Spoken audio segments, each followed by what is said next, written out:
W's and L's, the weekly recap show where we give a dub to the things that we do like and an L's to the things that we don't. It's on you. Oh, cool.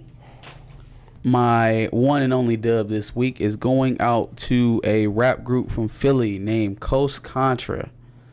Feeling them. Ran across some YouTube shorts of a dude named Eric Jamal spitting. And I mean, bro is like a mix between ODB and Kendrick. That's a crazy... Like, I swear, like, not heavy conscious Kendrick, you know, later in the career, Damn, and this most recent album, Kendrick. More like Section 80, Good Kid, Mad City kind of Kendrick. It's weird. Now that I think about it, it's not that crazy of a combination. I feel like when Kendrick gets into his, like, you know, he has that voice where it's like super like weepy and off kilter. Mm-hmm. Yeah. When he gets into that voice, it's kind of ODB-ish a little bit. It's dope. The album that I was listening to is called Apartment 505. It's more than just dude Eric Jamal on there, but he's gotten really drawing me in. I think he's the most talented lyricist. He's the most talented rapper, honestly. But yeah, no, highly recommend it. If you have not heard of Contra, please go listen. I recommend AF1s. I recommend. Hold on. I'm about to go and get y'all the whole rundown. My Lady, AF1s. Pimpin' Benjamin is fire. On Tap, Explicit is dope. Intentional is dope. Lot of good tracks. You've been deep into their discography. Yes, yeah. 17 songs, only 50 minutes. Not in love with the shortness of the songs, but that's kind of par for the course in with it. The music industry right now, unfortunately. I fuck with it. These niggas, this four of them, they remind me of kind of like, they're a little tribe-ish, but then when bro get rapping, it kind of feels like woo. So it's like, but it's a new school rap group. High praise. Like a real rap group. I'm just talking about stylistically. Obviously they haven't put together the projects to be the next anything. But what they sound like is like a 2020s version of Tribe or Wu, for sure. Okay. Definitely I even felt some hints of College Dropout in this album. Not in terms of the way that they rap or anything like that, but like the way the album is set up. They have a lot of skits in here. I felt some College Dropout vibes. Skits are non-existent. Are dead. But they had a very good mix of them. I liked it. Highly recommended album. Go check them out. Okay. So your boy, on to the L's list now. Whose boy? Your boy. Well, no one's boy. Eric Holder was convicted this week. Oh yeah. Yep. Yeah. He got convicted on all charges on the murdering of Nipsey Hussle. I meant to talk about this last week, but I just didn't have enough space. In the closing arguments from the prosecution, they kind of went through the story of what happened that day with Nip, and so they did reference his girlfriend's testimony, you know, in the closing argument about how the whole thing unfolded. Yeah, I saw and that. Just to hear it, like, it really just puts in perspective how many like hating ass niggas it is in the super world, just man. And jealous like, ass niggas. People put together conspiracies and think about what might have happened and why it might have happened to Nip. And you know what? I ain't gonna touch any of that. All I can say is for Eric Holder, the nigga who pulled the trigger, it could have been something so much simpler. And it sounds like it was something so much simpler. And it's like his girl that he's driving with, they go into the complex where Nipsey has his businesses set up. They see Nipsey, and she like, oh, he cute. I should go ask for a picture. And that was the impetus for the entire altercation. Yeah. Said he wasn't even paying him no mind. Now, I know that the prosecution did try to make a lot of the fact that he had two guns in the car or whatever, and, you know, he did that with intent. I don't know. I don't know. It sure sounds like his girl fancied Nipsey. He got mad. They started pressing him about some random snitching shit that he probably would have never even brought up had his girl not mentioned that she liked the way he looked. I've been watching Vlad's interview with Cowboy. Vlad, always. Huh? Fuck Vlad always. Sure. But sometimes the interviews bring forth good information for what it's worth. I've been watching his interview with Cowboy, who's a Crip, Rolling 60s Crip, who's one of Nipsey's OGs. And he was mentioning the fact that Nipsey had never called him out for being a snitch. He also mentioned the fact that Nipsey had kind of seemed like, at least for the days coming up to it, that it felt like he was actually taking a couple of off days just to enjoy life before that fateful day, which is heartbreaking to hear. Like he was enjoying time with Lauren and just actually taking some time off because he had been ripping and running quite a bit to promote the album and other business moves. So heartbreaking to hear that he was at least having some time off to enjoy himself before he kind of went back into doing his thing. For sure. Man, just it's real sucking nigga shit, bro. Just either way, it's terrible, and obviously it's a tragedy with losing a guy like Nipsey, man, because he was just the perfect blend between realness, street smarts, motivation. So like he's valid enough. He's stamped. Like when he speak, you gotta listen because he's thorough. Yeah. You know what I mean? But at the same time, he has the mindset that's not of his community. Yeah. That's not common. Yeah, and it's like that's the perfect conduit, man. That is it. That's what is needed to talk to the masses. They need an everyday man to connect them to a higher consciousness, and that's what Nipsey was. It's just so unfortunate that he had to go out by the hands of a fucking sucker. And that's a fact. Yeah, his mindset was past his community, but it was also elevating his community at the same time, sure. Which is very interesting. And they also mentioned in the interview that he was one of the only people who, instead of repping his city, he repped his block. He repped RSC. So for what that's worth, I thought that was interesting. For sure. All right, let's go to my second L. I had a hard time deciding whether or not this is going to be an L or not, but I landed on L just because the feels on it was just so nasty. I didn't like it at all. So I had a clip from BBC come across my phone of Roddy Ricch holding a concert in the UK, and he was singing every word of the box along with the crowd. Now you can imagine in the UK it's a very lily white crowd. And while I understand not the necessity, it's never necessary to say nigga if you're not black. Never. There's never been a necessary time to say nigga if you are white. But I do understand the conflict that you in, especially in the middle of a damn concert, right? Like, I'm giving an L to Roddy because it was just before that line that he was actually encouraging the crowd to start singing along. Now, is he thinking about that the whole time, like as he's up there performing? Probably not. And you could probably argue that he was very just of the moment at the time. Sure, he hyped. He's putting on a performance. It is what it is. That's how you do your show anywhere else. Why wouldn't you do it there? But just the optics of watching 100,000 white people say nigga back to you. Sing this shit.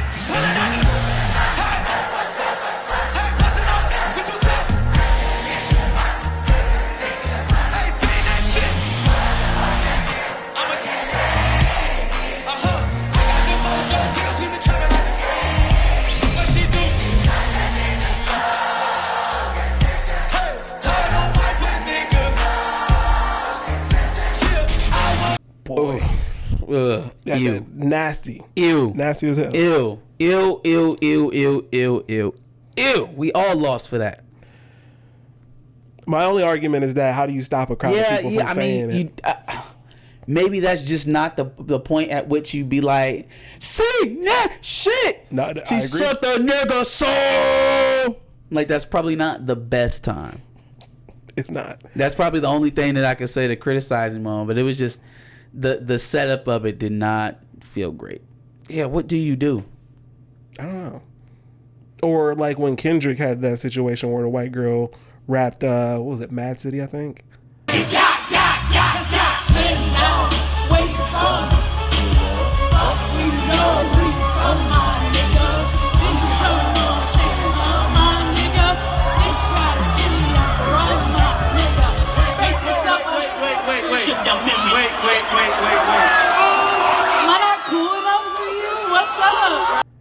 And she ended up saying nigga. Yeah, because, it's man down. Where you from, nigga? But he brought the girl on stage. He brought the white girl on stage, and then she... Yeah, you put nigga in your raps and you want him to sing your song. But also, man, I just can't get over the fact that, like, there's just this one thing in a social contract between white people and black people if we gonna be cool. And it's just that one rule. It's just one thing. It's just one. That's all. That's all. Everything else we can kind of work out. But the red line is that. And so often, it is so common for that thing to be violated, for that to be the only law. Yeah. For that to be the only rule, it gets violated so commonly. So you got a whole festival full of wiggers saying nigga. How crazy would it have been if the crowd just got dead silent right at that part? She sucked her. Like, to the point where you hear a pin drop. Just dead silence at that part. I don't know. I guess I don't expect them. Well, first of all, everybody in the crowd wasn't white, right? But it was a predominantly white crowd, and everybody sung along. Yeah. Maybe we need to start playing edited versions in predominantly white crowds. Yeah. I don't know. That's a wild thing to see, but it is what it is. Yeah. Unfortunately. I had a toss up here because I didn't really know how to break this down. I didn't want to come off as pro any particular group in this point, but I thought that the things that were being said were very much so common sense, and I don't know. I just didn't feel like it was all that controversial for the blowback that it ended up getting. So we'll just call it a toss up. Macy Gray on a interview with Piers Morgan. I think that's probably where she got in the most trouble, is that she did the interview with Piers Morgan. Nah, sis, that ain't where it at. Is Macy Gray British? That's a really good question. Damn, I thought she was just like American black. I did too. Damn, that's a good question. Yeah, like damn, why was she on with fucking Piers Morgan? Let's see. Come on, and. No, she's from Canton, bro.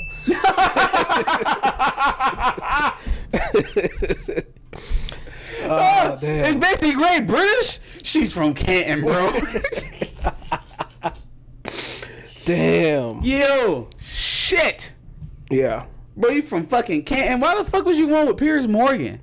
She's from up the street, bro. So that she definitely that was probably the worst thing she could have done. If you was gonna sit down with anybody, why the fuck Piers Morgan? Especially if you're trying to come off as non-offensive. For what it's worth, her name is also not Macy Gray. Yes, it is.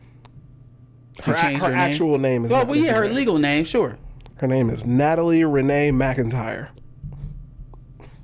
Not even close to Macy Gray. That's a hell of a stage name. Just thought I'd throw that out there. But she's having a conversation about women and mainly trans women, and she said that trans women are trans women and that women are women, and that's what she believes. Yep. Did that offend anybody? That make anybody angry? Let me remind everyone, just in case you forgot, she is a black woman, but that makes her a woman too. So, she's throwing that out there. She is a woman. So I think if anybody gets to say what a woman is, it's probably a woman. A woman. Maybe. I don't know. I just don't get what the controversy was. Other than the fact that she did it to Piers Morgan, who was obviously anti-trans and, a bigot and what have you. But that's Piers Morgan's thing. She didn't say anything that was outside the pale. Like she just said, I'm something, you're something. I'll tell you what I thought was weird about it. Where the hell has Macy Gray been in the last 20 years? And then she just popped out the woodwork talking about women are women. For this to become a headline, throwing grenades, right? Yeah, where did you come from? But I mean, what was the smoke? What was the issue? I think the only issue that I can ascertain from this whole situation is that I would probably think that Macy Gray would be okay with the LGBT community. But I don't think she said anything that was overtly anti-trans. That's true too. You would think she would be an ally. I would have thought that before hearing this. I watched a video, or a piece of Alive from Flame Monroe talking about this, and she said she felt like it was nothing wrong with it. And I hate to do that because it's like, oh yeah, my trans friend said, Yeah. But I mean, so what is the contention here? I guess are you literally trying to say that trans women are biological women? Like that's not the. I don't think that's the. That can't be, because that's literally not logical. That doesn't make any sense. Correct. By the fact that we are calling you trans women lets you know that you are different than biological women in some way, shape, or form. You transitioned at some point into that. Yeah, I thought the plight was to be represented, not to take over someone else's identity. Usually when I hear that kind of rhetoric out of the ultra religious conservative right, it's they're trying to replace biological women, which I don't believe. But then if you're actually trying to say that trans women are biological women, that is quite literally what they're fear-mongering about. Literally. So when they get up there the next time and they say, oh, they're trying to replace actual biological women,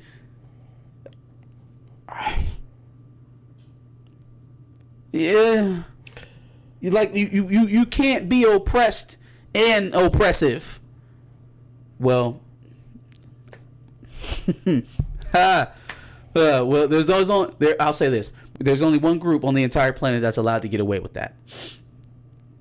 There's only one specific demographic who's been allowed to be the oppressed and the oppressor simultaneously. But I'll leave that for there now, because it definitely intertwines into the conversation we're having right now. I just didn't get what the blow black was at all. The only thing I can really take away from it is it's very similar to the Chappelle joke where, a tragedy had befallen and MTV decided it was a good idea to go to Ja Rule for his take on whatever tragedy had befallen. I think it was 9/11. And they decided to go to Ja Rule and his thoughts. And it's like, who gives a fuck what Ja Rule thinks about it at a time like this? Who gives a fuck what Macy Gray has to say at a time like this? I mean, granted, sure, yeah. I mean, it's not like she's not wrong, but who gives a shit? Yeah. Why does Macy Gray giving her opinion on what she thinks a woman is? How did that become a huge news story? Yeah, right. Yeah. Why? I don't give a shit what Macy Gray says about a lot of things. And again, this being one of them. This is not some old crusty white conservative dude that's trying to tell you what true womanhood is. No, it's a woman, like born a woman, lived her whole life a woman, still a woman, like woman. Yeah. Why is she not allowed to tell you what a woman is?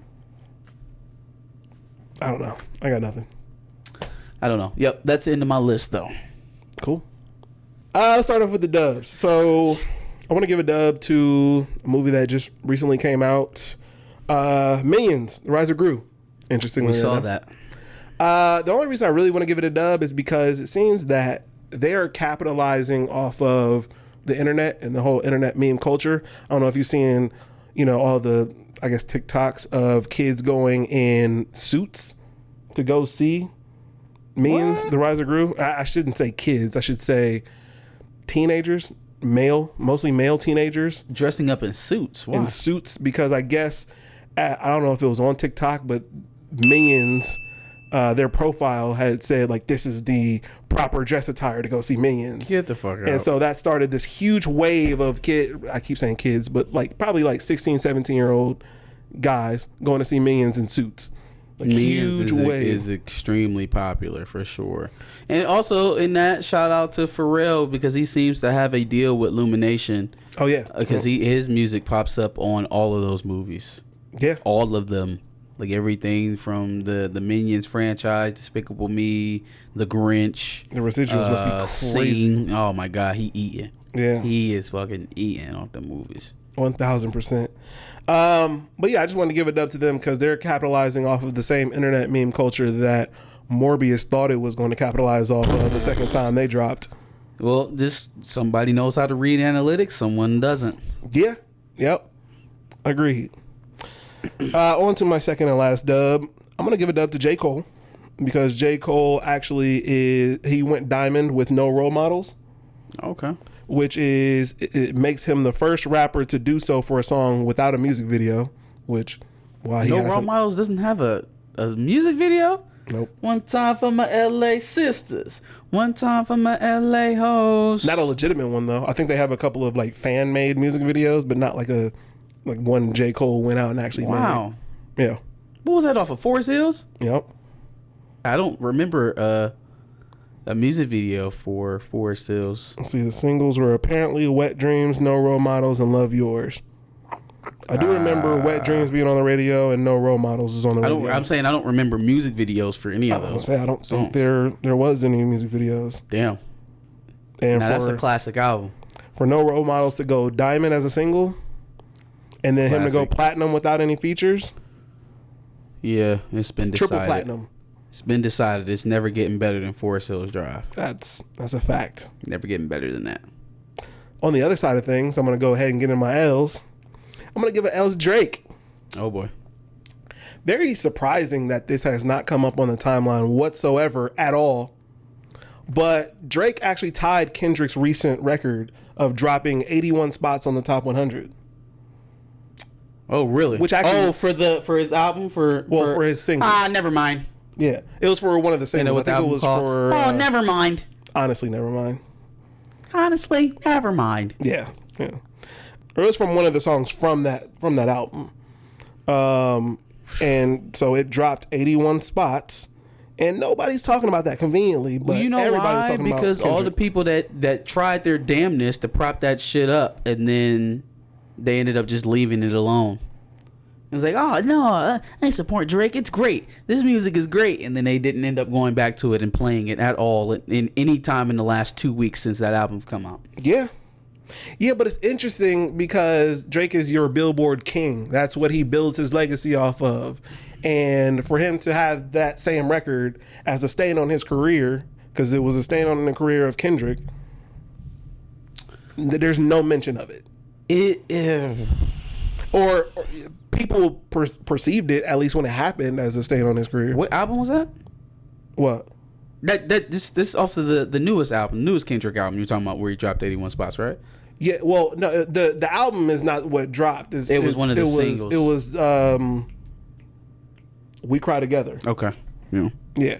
And so it's the single dropping 81 spots, not the album actual itself. album. Okay. And that's happening because so many people go in to listen to it when it drops, and then the second week they're like, all right, I'm off of it. It's not a good song. It's a very natural thing to happen, but It's a common thing. I don't know if it's natural. If it's good, people will play it into the dirt. That's what radio play is about.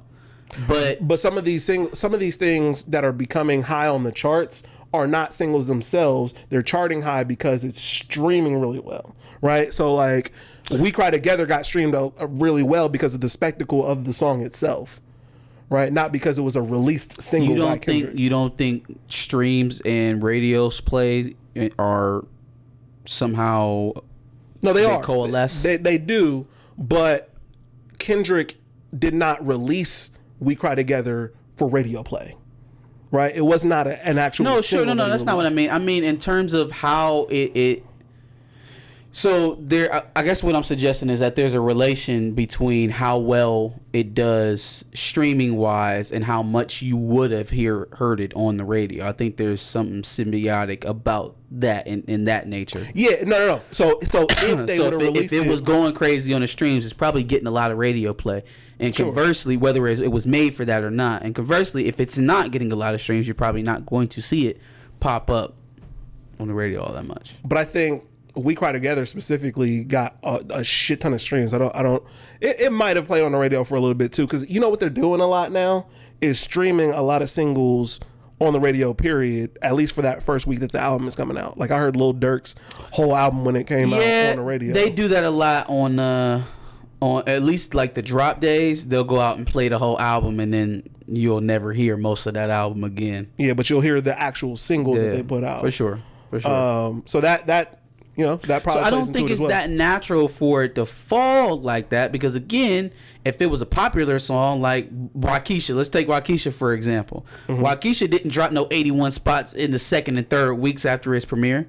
Whether it would have been released on an album with the compilation of other songs or not, that was a popular song, right? It was a song that got reproduced on the radio over and over again, and conversely got a shit ton of streams. But the radio, when people want to hear songs, they'll play it. If they don't want to hear your shit, they're not gonna play it. But the radio, like the fact that he Moneybagg Yo specifically put that out for radio consumption led to I don't think that continuing. Matters. I don't think that matters. I think when you pull it off radio, it's more likely that it actually perpetuates if you mean to put it out in that way. Yeah, that's fine. I'm saying the relation. I'm really talking about the relation between the streams and the radio. Like, if people want to hear it, the radio stations will play it. Yeah. And the only way that they can tell outside of request on the radio what's hot is through streaming numbers.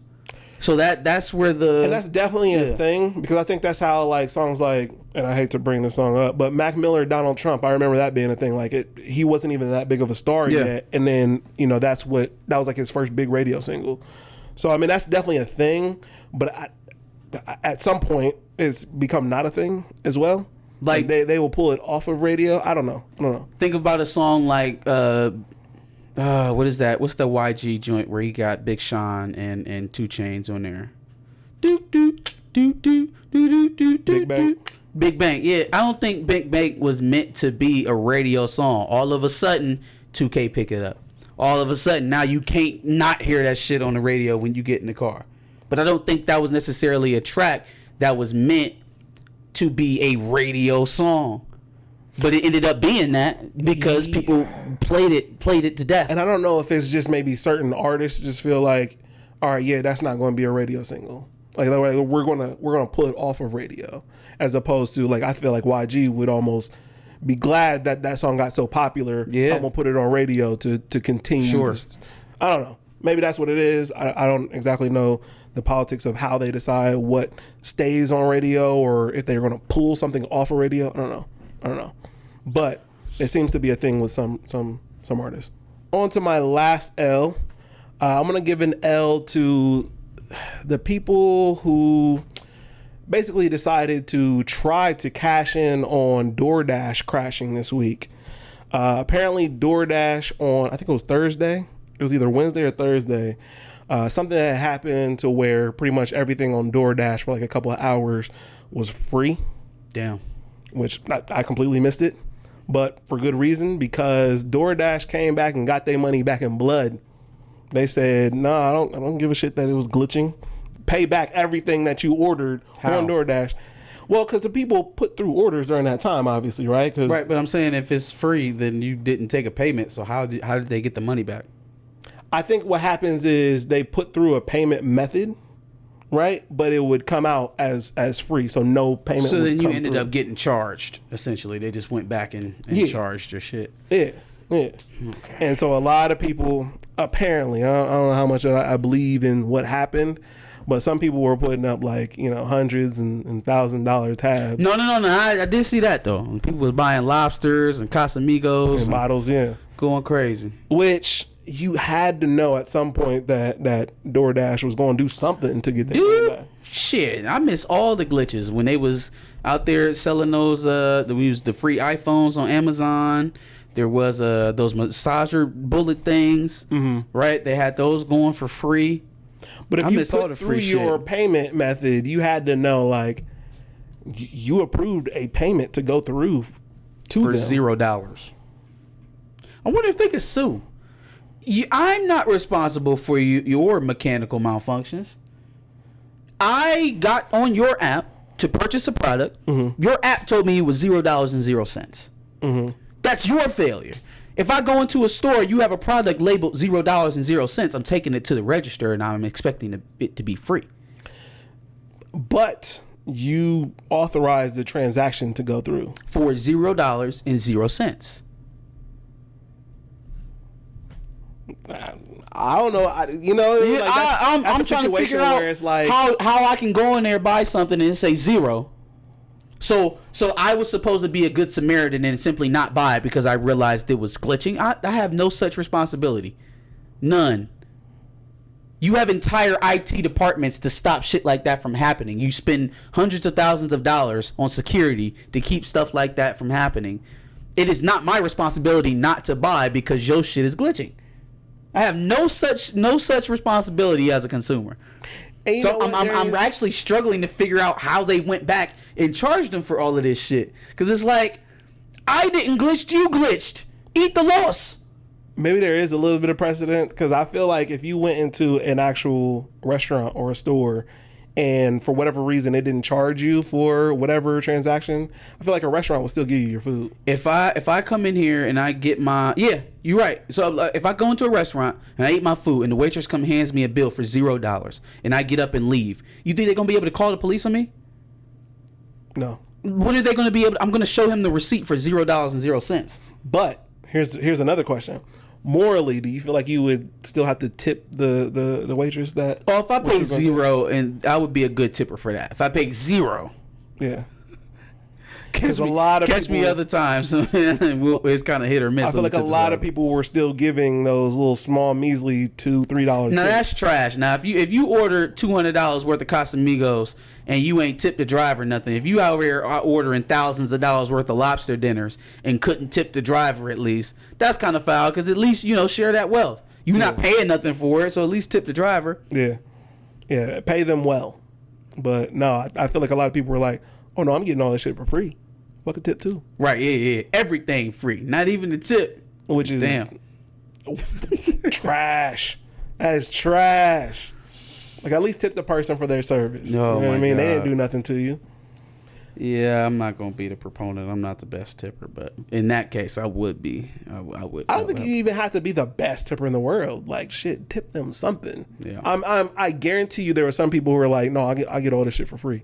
And since the amount is 0, 20% of 0 is 0. So fuck a tip. Yeah. There were definitely some people that did that. For sure. And that's trash.